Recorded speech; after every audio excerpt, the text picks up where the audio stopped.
shakalaka! Ladies and gentlemen, we got brand new competition over here on Leagues Online. Please subscribe to Old School Gamer Live. Bring your gamepad and your pride. The competition's ramping up, and this is where you draw the line. You got the passion, then you got the time. We got classic arcades. All you have to do is press rewind. From Nintendo, Capcom, Taito to Konami, Midway, Data East, Sega to Atari. Outrun anyone in an Evo Ferrari. Become a rad race on any board and don't feel sorry. I battle waves of brigades and it feels so gnarly. I'm jumping through hoops and circuses just like Charlie. My killer instinct, bashful and spectator lobbies or ruin the party. Turtle shells all over your body. We got King Creole brings the stress, no quarter brings a test. Bring your A game, shut your mouth enough and less. Here's the quest, are you ready for the competition? Recognition on leaderboard beyond our comprehension. Be that one, be that number one guy who will decide on Old School Gamer Live. Hey guys, I hope everybody's doing great out there tonight. We got another episode of Old School Gamer Live coming at you. We have a crazy episode going on because KC happens to be on location at the kids' party, playing the music, being the DJ, being the dad. Taking priority, I see, but that's fine, that's fine. What's up, man? Hey, what's happening, everybody? I'm on location. No, hey, I'm letting my boy No Quarter know there's a level of dedication I got to Old School Gamer Magazine. I'm DJing my daughter's party, her dance, and I'm over here with my boy No Quarter, with the rest of you guys. Let's get it. Go. Oh, isn't that hilarious? What 6 say? Let's get it. Go. Yeah, we appreciate that, man. That's definitely dedication right there. Hit the playlist and he bails outside to be on the show. See, technology, No Quarter. I don't have to be digging in the crates these days. I can just do my mix at home and then let it go. It's nice, isn't it? Yeah, buddy. Unbelievable. How did they do it back in the day? Man, my uncle was a DJ. The hard way. Man, I used to help him carry those crates, and it was just a mess, man. Well, it was man. Guys, make sure you get... Oh, speaking of that, I better get that going here. Where is it here? Giveaway tool. Hashtag OSGL. Get that typed in, guys. We do have some cool prizes this week. Let me show you what we're going to do. All right, we got that going. Let me show you what we're going to give away this week. I got a beautiful pair of Nintendo socks. I need those. It's 2 beautiful pairs of Nintendo socks and a Nintendo tin with some Altoids in it or something. So a beautiful Nintendo swag pack can be yours at the end of the show. We will run the wheel. Make sure you get hashtag OSGL into the chat, and I see a bunch of people dropping in there already. You can win this stuff. Now, Jerry, don't break my legs just yet. I'm going to be mailing your shirt off very soon, soon as in tomorrow. I haven't got around to it yet, but No Quarter. Tomorrow, man. Why you want to give us socks today, man? When you know we about to get socks in a couple weeks for Father's Day. Come on, man. I'm hoping you get ties. I'm gonna give you the socks. You're gonna get the ties. I've got it all worked out with the bras. All right. All right. Lined That'll up. That'll work. What do we got going on this week on Magazine Update, Casey? So, Magazine Update, everybody. Check your mail if you got the physical copy. I got mine yesterday, and it's a bunch of good articles in there. I see my boy Todd Freeman. He's been busy, man. He got a bunch of material in there. So check your mailboxes. There's a bunch of magazines that are out. If you get digital, it's already live. So the magazine is in your mailbox. Check it out. Definitely. That's what I was gonna bring up the No Quarter Corner at the very end of the magazine, the page that I do, but we'll bring it up next week. I want to start getting some participation on those trivia questions that we have, because we do have other Old School Gamer stuff to give away from those challenges. So get in that magazine, get those trivia questions answered, send them over to us on the Facebook page, and let's get some more prizes going. Yeah, No Quarter got word searches. He's got crossword puzzle. King Creole is featured this month. He is. He is on there. That's right. That's right. This week's latest news, guys. First thing we got, I'm going to talk about the new Pandora situation they got going out now. Pandora just released their own shooting cab kit. It's not a cab. It's everything to make your own shooting cab. And as far as I can tell, it comes with a JAMA harness, so you can wire up your own controls, and you can play regular games on it as well. So all-encompassing system. All you got to do is add a keyboard, mouse, screen, and joystick and buttons, and you got yourself an entire PC system with light guns, ready to go, fully loaded. So let's check the price video point. What's the price point? $800 on that. $800. Man, that's a great price point for which I mean, you know how much a built light gun cab? I mean, that's a lot of money. So for $800 to get all of that, that's a good deal, I feel. I know, it's amazing. Actually, I don't have the video on here, so we just talked about it. All right, the next thing we want to talk about is the sweet new Lego Pac-Man cabinet. Let's check this thing out, guys.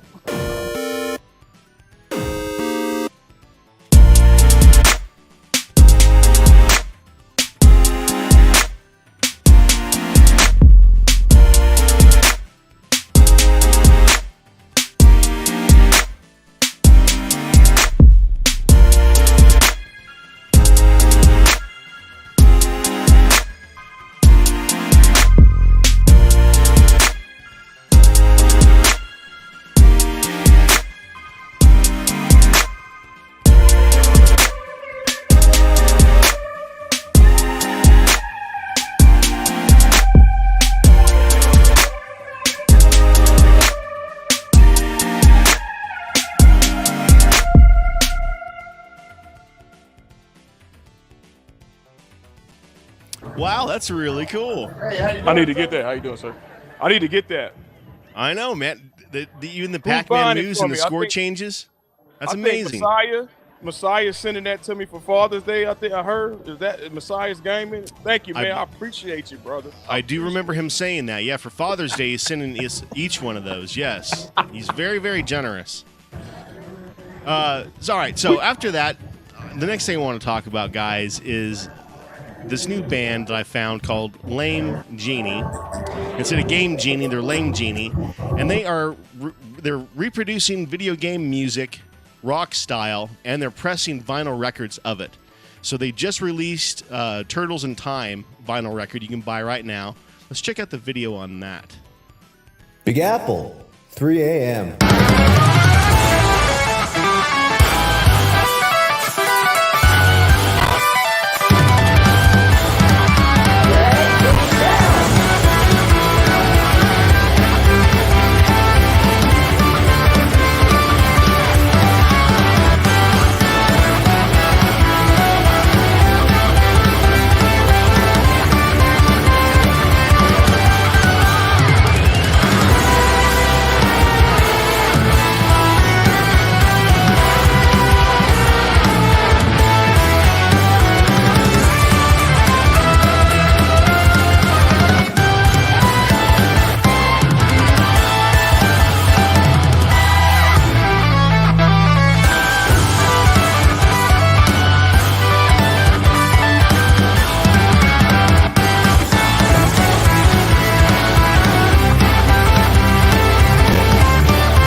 So go check those guys out. I love bands like this that recreate the video game songs and the themes and make them new songs, man. It's so cool.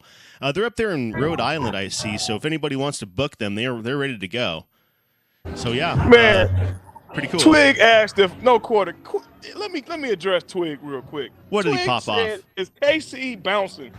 Is he a club bouncing now? Twig. It looks like it, doesn't it? It does. Hey, I'm DJing my junior high daughter's dance. I'm DJing for my junior high daughter's dance, okay? I'm doing my fatherly duties while hanging out with you guys. You better explain yourself. Why are you standing out there in front of that door? That is hilarious. Hey, Twig said I'm bouncing. Hey, if this was about 25 years ago, Twig, then that'll be true. We got some more news, No Quarter. I think we got a couple announcements to make. Yeah. You got some graphics for me? What you got? Well, go ahead. Fire it off. I'll match the graphics. All right. I can't. Was it First Friday? What we going to talk about first? Yeah, let's do First Friday. All right, so First Friday, King Creole has submitted, by request, his famous New Orleans recipe for this month. No Quarter will be up next month. But we're going to do some official New Orleans barbecue shrimp. If you don't know, now you know. It ain't like you think. This is what we're going to have, so check out the menu. It's posted. Go pick up the ingredients. We're going to have a good time. We're going to also do Caribbean rum punch. Make sure you pick up the ingredients. Yep. On top of the menu there, guys, and the drink menu, we're also going to be having a segment called Toys in the Attic with Messiah, where he's going to talk about all kinds of different retro games, movies, toys, as it suggests. And then we're going to also be watching different movies, listening to different albums, all kinds of retro stuff. It's an event, not a show. It's an event. Yeah. So we hope to see everybody. It's going to be a long style event, long play event. So we hope to see everybody there on the first Friday. And I heard No Quarter that Messiah, this boy, I made a mistake. And I can admit this, No Quarter. I made a mistake and I challenged Messiah, said, you ain't got this, you ain't got that. I'm pulling out G.I. Joe toys. I'm pulling out all my old school stuff. But then Messiah went in his attic. And then I had to get humbled, bro. That was it, huh?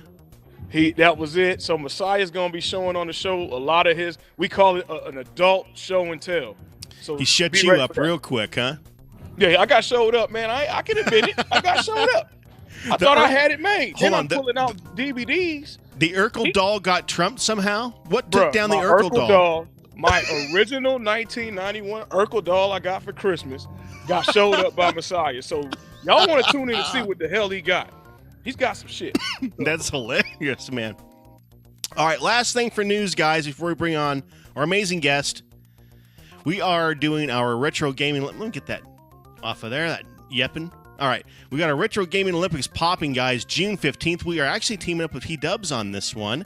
Our pal P-Dubs contacted us as he wants to help us do these tournaments.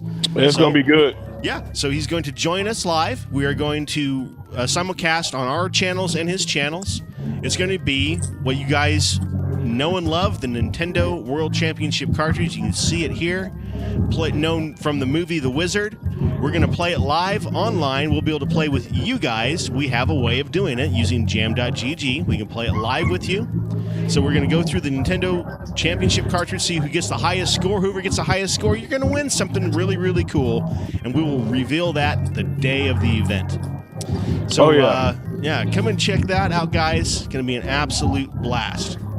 And also, I guess the last thing, we're going to be on Multicade Mondays, right? Oh, yeah. P-Dubs. So we're going to join P-Dubs and Multicade Mondays. So tune in for that. We got some announcements to make. Looking forward to partnering with that boy. We've been knowing him for a long time. So we finally figured out a way to bring our synergies together and look forward to it. Now, if anybody isn't in the know of what the Nintendo World Championship cartridge is, we'll show you a little bit of one of the promo videos for it. Here we go. King Kong. He's big, he's ugly, and he's no good at Nintendo. But you are. If you're a monster at Nintendo, you can join us at the Nintendo Power Fest at Universal Studios. You can compete for incredible prizes, play future games that no one else has played, and meet the Nintendo characters. It's the Nintendo Power Fest, only at Universal Studios Hollywood. Let's show Kong who's really king.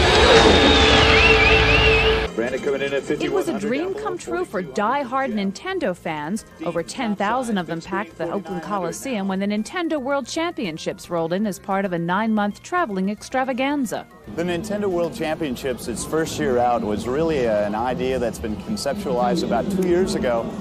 brought out by demand of the players themselves, who seem to be socially interactive. They want to know who the best are. They're playing against with their families, with their peers, their friends. This is a way to bring Nintendo out of the house and into a show and really give those kids the spotlight that they deserve. The players were divided into 3 age groups and competed in Super Mario Bros., Tetris, and Rad Racer. The winner with the highest combined score earned a spot in the finals in Hollywood and perhaps a shot at electronic stardom. The 3-day event also featured a power walk that highlighted brand new Nintendo games not yet on the market. Game counselors were also on hand to give tips to kids on improving their game skills. Such innovative marketing has helped keep Nintendo on top. The keys of So that's what we're going to bring online is the Nintendo World Championship cartridge, guys. And we're going to have a lot of fun playing it. We do every time that we do a trade show with Old School Gamer magazine, we have it set up in the booth. And people absolutely love seeing that cartridge. They love playing it because they've all heard about it, but they never got to play it, never got to see it. So this is a way for everybody to see it in person. So I'm bringing my skills too, No Quarter, because little known fact about me, those that know me know I was in the 11 and under division for the New Orleans region in 1990. I was, for some of y'all, I'm dating myself, I was in the 11 and under. I was in elementary school, but I participated, got my butt kicked. I still know the guy's name who won the region. He took an L, but I did participate, and it was a fun experience. So I'm looking forward to this as an adult. Definitely. So that's June 15th, guys, here, 7 p.m. Central Time on the Old School Gamer Live show. So hope to see everybody there. All right, let's bring our guest on, guys. I've been excited to talk with him. Leonard Herman, this guy has done so much stuff. I was actually very surprised when I started looking into a little bit of what he's done. Leonard, my friend, how are you? How you doing? We're doing great. Good. We're doing absolutely great. We're so pleased and humbled to have you spend a little bit of time with us. Thank you so much. Well, thank you for having me. I want to kind of start talking about your books here. I want to go down the line and talk about where you were with when you started these books. What was your first one here? Well, I started ABC to VCS back in 1981. And I even bought an Atari 800 computer so I could write it on, for word processing. Anyway, that was a book that can never be finished because there's always new stuff coming out. So I got a press pass for CES to find out the new stuff. But then the crash of 83 happened. That book was, not needed anymore.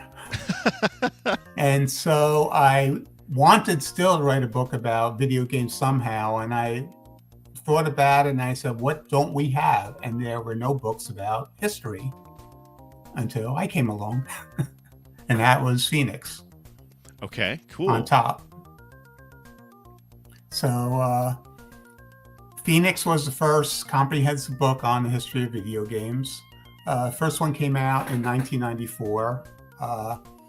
Fourth edition came out in 2016, and I will now publicly announce that there will be a Phoenix 5 coming out, hopefully next year. I'm working on it now. Nice. So is this available on Amazon? Phoenix is available on Amazon, yes. Nice. I see. And Kindle. Okay. All these books are available on Amazon. All of his books are available. Nice. Any other places online that you can buy them? ABC to VCS. I think they're all on Barnes & Noble also. I know ABC is available on Barnes & Noble. Okay. And the following 3 are not available. Very cool. Well, let's go ahead and talk about Phoenix a little bit here. What was really the catalyst to make you start this, to fire this off? Because this is a big undertaking.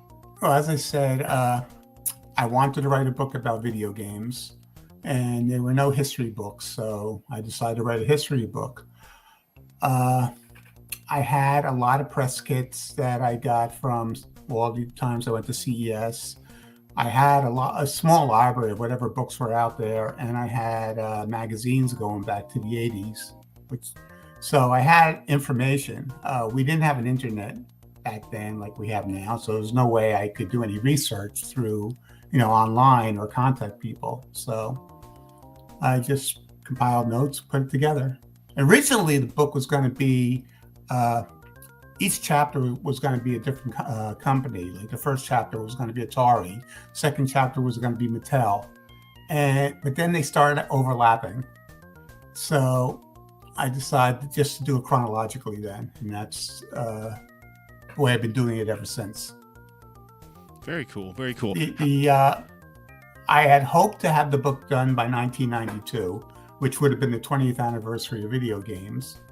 But I submitted the book to about 20 different publishers, and all of them said the same thing. There's no interest in the history of video games. No kidding. So I started my own company called Relenta Press, and I don't want to say self-published, but that's what they were. Very nice. Did you, so are you using Amazon Publishing now, or are you still doing the same?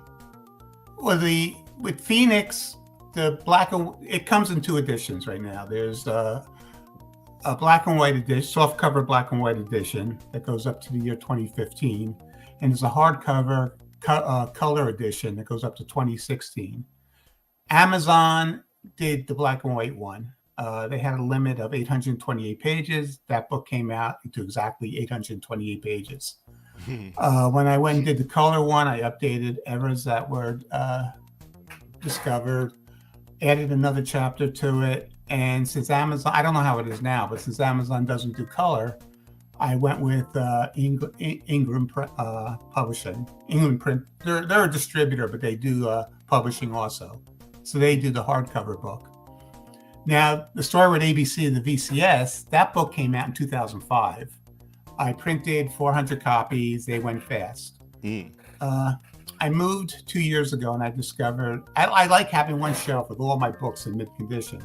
And I discovered I did not have a mint condition copy of ABC to VCS. Oh no! And I wanted one I wanted another copy as a reference. And I didn't want to take it off the shelf. So I said, well, why not reprint it? So I just reprinted. It came in actually at Korg's 2 weeks ago. Oh, nice! I asked Brett Weiss to do a forward for it.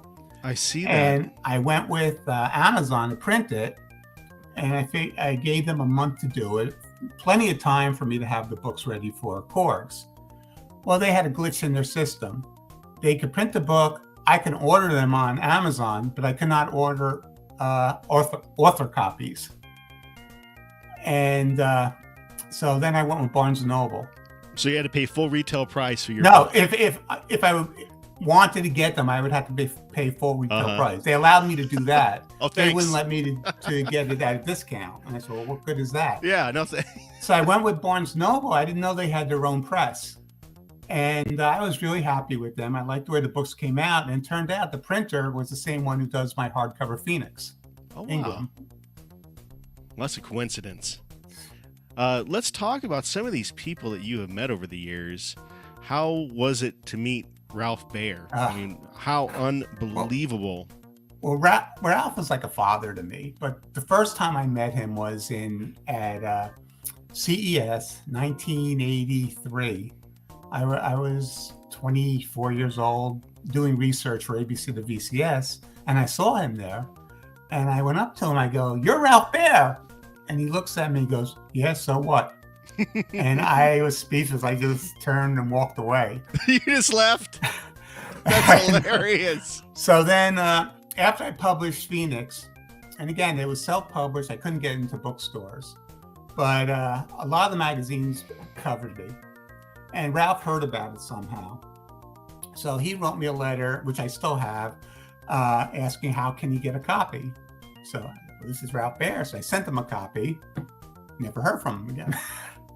Then really? 2 years later, I did the second edition. So I just sent it to him. Never heard from him. I said, what is with this guy? And it turned out, well, the second edition, I sent it to his house in New Hampshire, but he was at his summer house in Florida for the winter. So he didn't get it till he got home. And at that point, he contacted me and asked me if I wanted to come visit him. And we just hit it off then. That's awesome. Go ahead. So was he a very technical thinker? Was he more methodical? How did he do his designs and his development? He was very methodical. the last few years, and I can't even explain this, some kind of electronic thing that used a program like BASIC, and he was trying to teach me electronics, and I couldn't catch on, so he wasn't happy about that. But I would sit with him either in his office or in his lab and just watch him, and I'm just amazed. I mean, yeah, I knew this guy 14 years. He was like a father to me, and I'm with Ralph Baer. This is the guy who started it all. Wow. And I got into gaming in 1972. A friend of mine had an Odyssey, an original Odyssey. We're still friends 50 years later. He still has that Odyssey, only now it's autographed by Ralph. Oh, wow. Let's talk about your personal brown box. Where did that come from? Okay. As you know, Ralph donated the brown box to the Smithsonian. But he wanted other museums around the world to have their own brown box, so he started making these replicas. Oh, he would make them. Yes. That's interesting. I mean, the inside of it is a chip, unlike the original brown box. Oh. But the inside is a chip, so he had somebody who did the programming, but he assembled the box and the paper around it and everything. Was the original box all components, separate components, and then wired together? There was no chip? Discrete components. Interesting. Anyway, so he had the replica, and he lent it to me because I was going to these shows, Classic Gaming Expo, and he wanted people to play it. And at one point, he finally said, keep it. And on the back, it says faux brown box #1. Oh, wow. That is awesome. I got to see one. I've seen them a couple of times, but I got to see one real up close at Midwest Gaming Conference about a month ago. Well, anyone you see, even at the Smithsonian, is going to be a replica. They had the original one on display for a few years, and they came. For some reason, the fluorescent lights were damaging to it, so they put it in a back room somewhere and put a replica on display.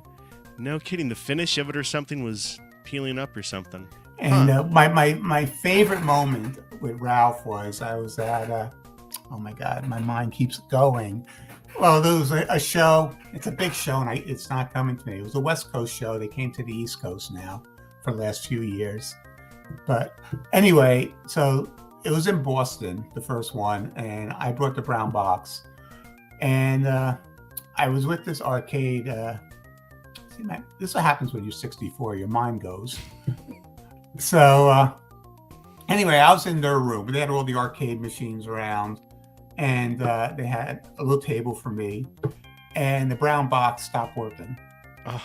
And the person who fixed our arcade machines kind of comes over trying to fix it. They didn't know what to do with it, so I was a little upset. I called Ralph.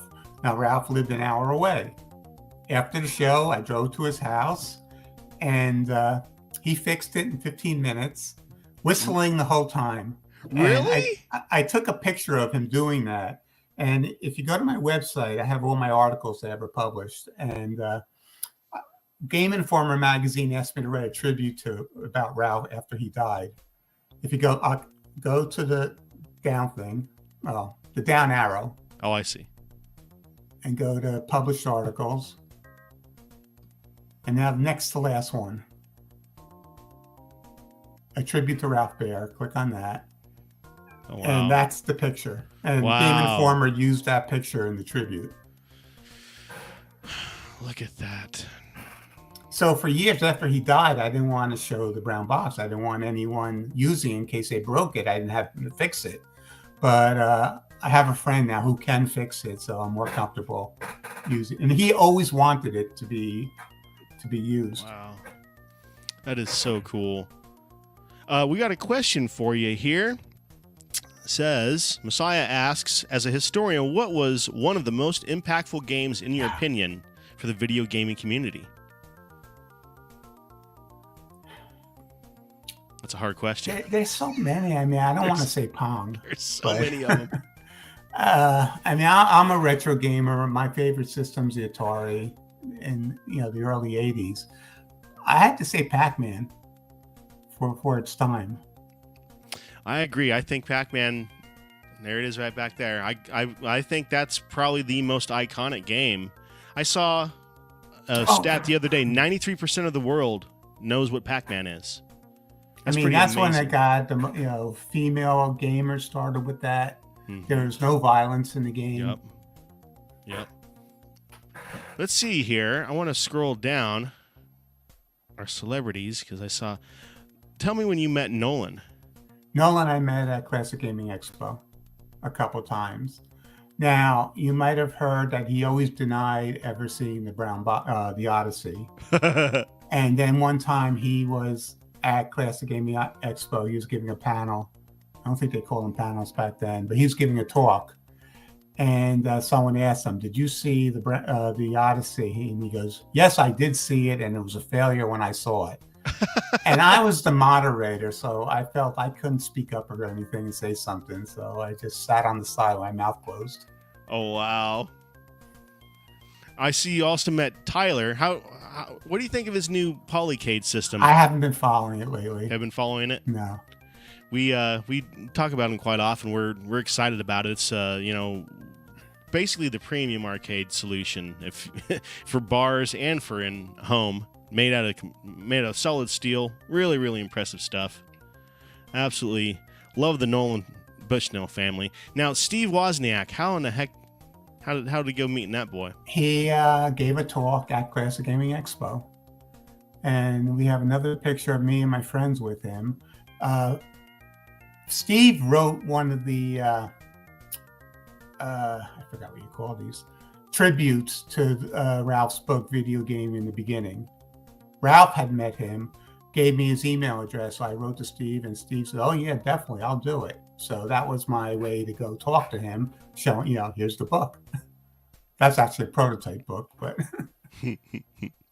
Now, all these trade shows you go to, which one of your favorite ones that you've been at? Classic Gaming Expo I loved. I missed two, actually.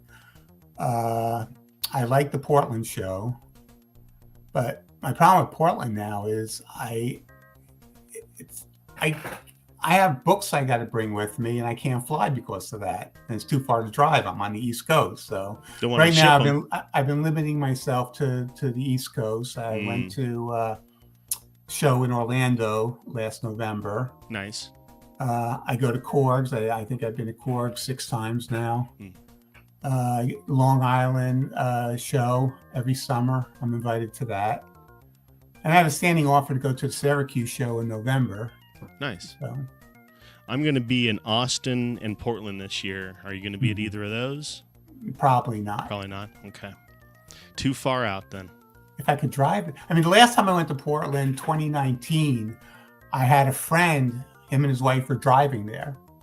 So he just took all my books and he took the brown box with him. Nice.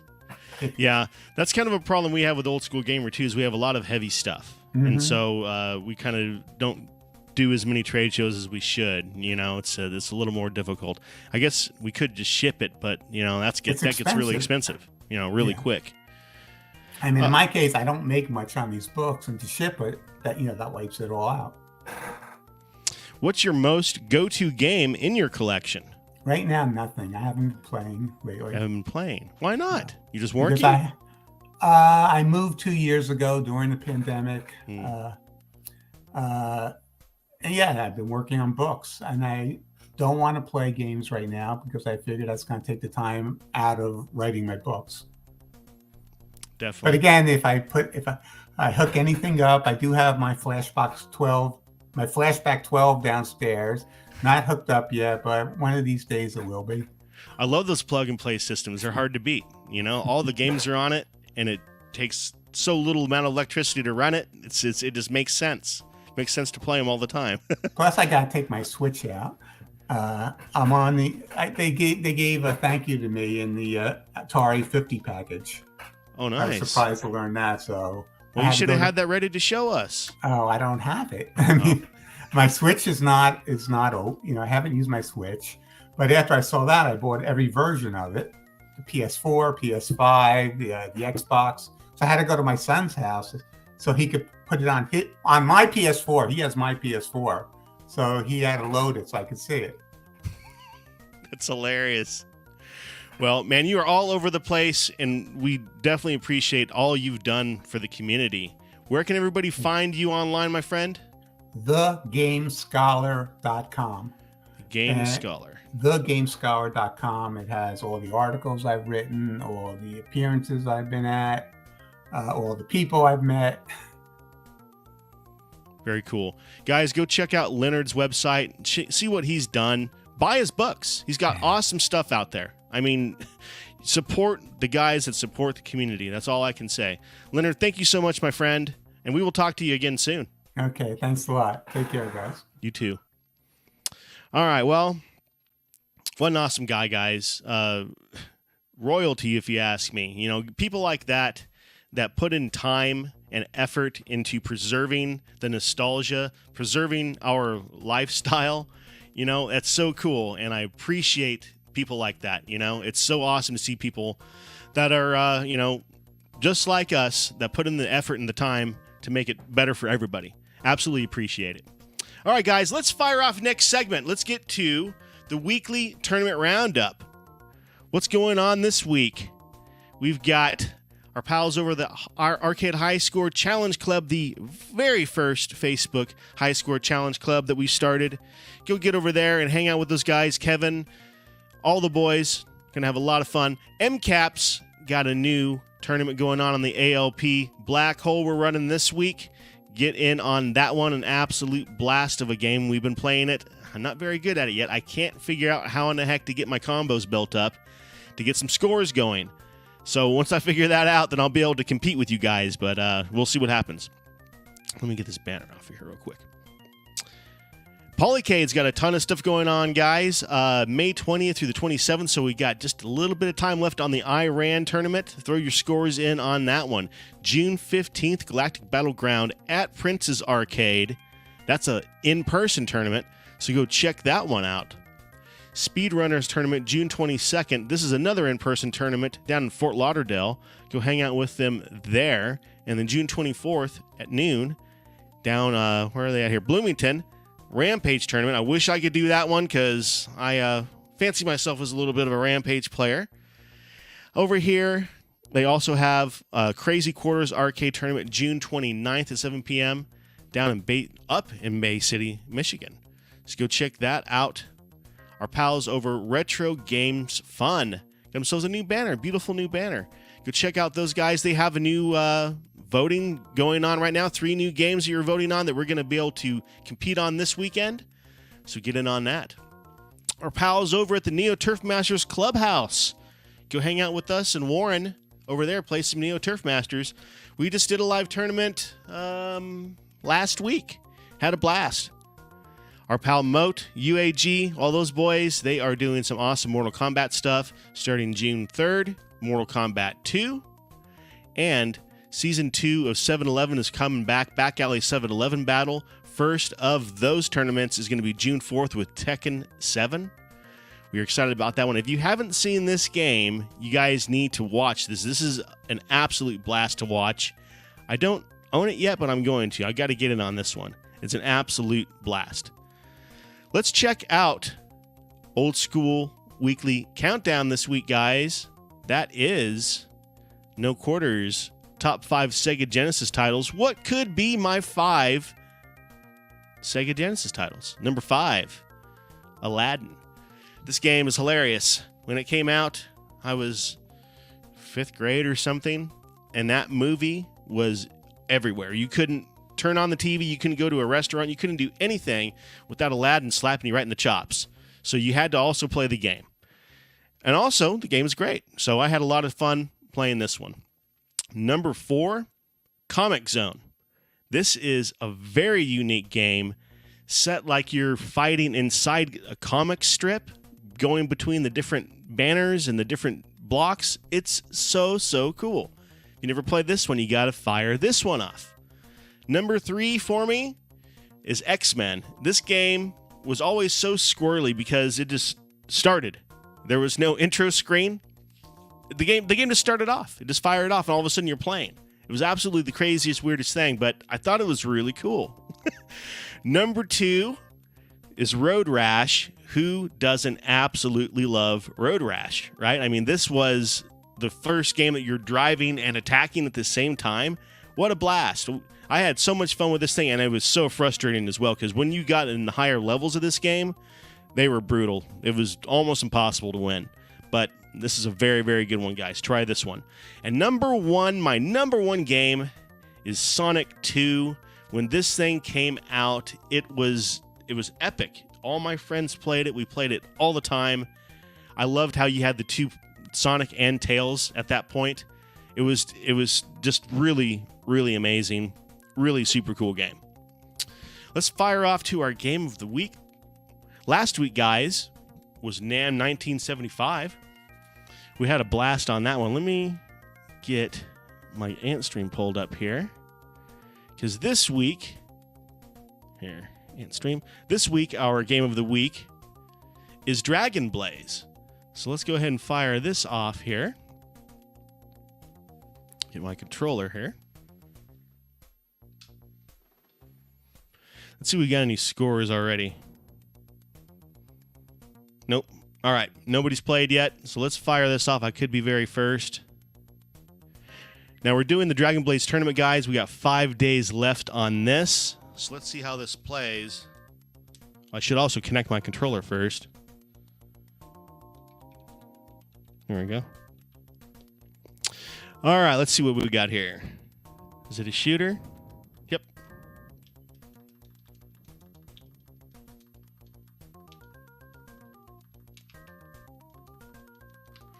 Yeah, Casey had to bail. He had to actually DJ. He couldn't just stand around and pretend. He actually had to do something. So here I am on my own. It's like back in the old days, isn't it? For you guys that remember. I appreciate everybody hanging out with us tonight.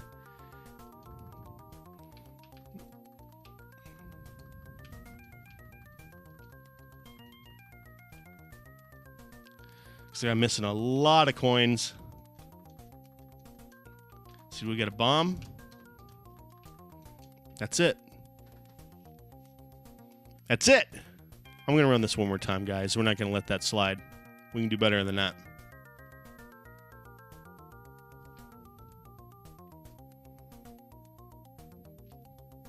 If it'll load back. Well, it doesn't want me to play it again. It said that's it. Look at this.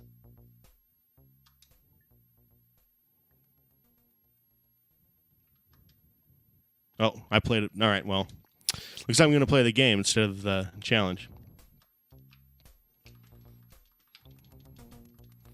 This is a pretty fun one, huh? Kind of like Batsugan. Gunbird. That's what this one's like. Gunbird. Yeah, we do have a bomb. All right, sweet. Gunbird, but you're flying dragons.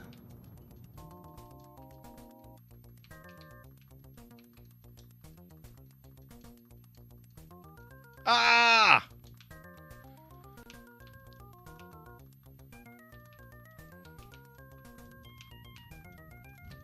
Phew.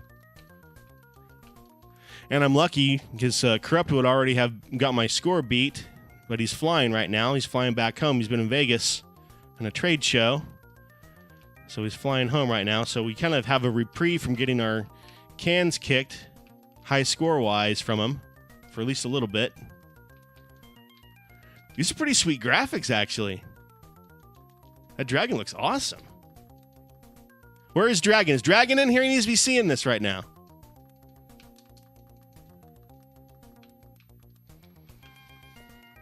I see I got a ton of comments popping up. I can't read them, though. I got the screen changed. Ah! That's it. Achievement rate, 8%. Story of my life. All right. Well, guys, we're going to call this a night. I appreciate everybody hanging out with me, hanging out with Casey, hanging out with Leonard. We had an awesome show. I appreciate him. Like I said, we got to keep guys like that relevant. You know, stuff like that, what he does, it's what keeps us alive. It's what keeps the gaming community alive. So I appreciate everybody. I'll see everybody next Thursday. Have a great one. Boom shakalaka! Hey everybody, it's Tim Kitcher here, the voice of some of your favorite video games. Hold on, the wheel. This is turning into an every week thing here. Hold on, let me fire off the wheel here. I remembered it at least. Share screen.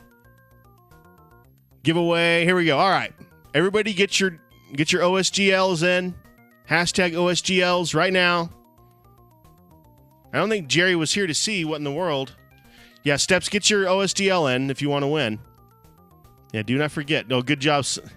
Good job, man. I have been absolutely beat today, so I'm actually surprised I'm doing as good as I am. So, everybody's getting them topped in. All right, very good, very good. Go, go, go, go. All right, couple more seconds here. And real quick, Jer, the prizes tonight. A set of Nintendo socks, a couple sets of Nintendo socks, and some breath mints. Specifically for you, Mr. Jer. I hope you win, okay? I hope you win. Here we go. I'm going to spin it right now.